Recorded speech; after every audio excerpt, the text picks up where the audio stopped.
So you left your comfort zone. You started a business, and it's a very interesting business, analytics. Yes. I want you to explain it to me, because I almost said you're in data analytics, but I think there's a whole layer behind it. Yes. What is the business that you do?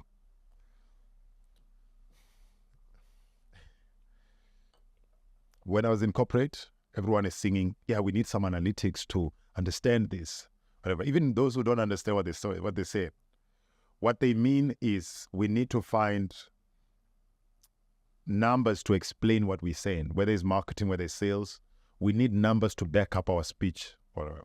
So to generate those numbers, you need to have systems.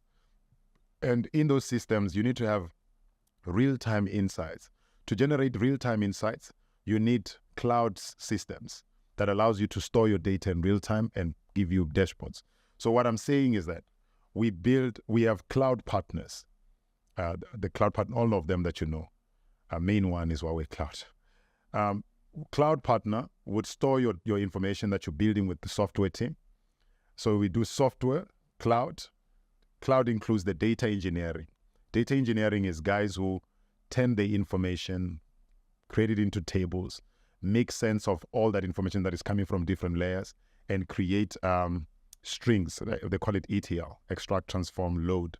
It's a process we perform to clean the data and build formulas that allows every information to be calculated and cleaned before presenting it. So it's like you're automating the process of cleaning information and then present it as a dashboard. That's data science work. So you have cloud computers, solution architects, you have data engineers who are building the models, and you have data scientists who are analyzing the information, making sense of numbers. And these guys can be presenting this to a sales company or marketing to understand behaviors of customers, customer sensitivity, who our champion, who's churning, who is the opportunity.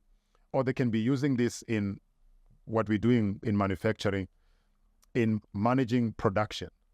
We're building a process to help you understand that you don't have to produce such units because they are not demanded. So you're creating a demand and supply solution that allows them to understand their customer and relate it to production. How many units should you produce today that will help you to generate without you producing so much of a unit that is not selling? So you make the sense of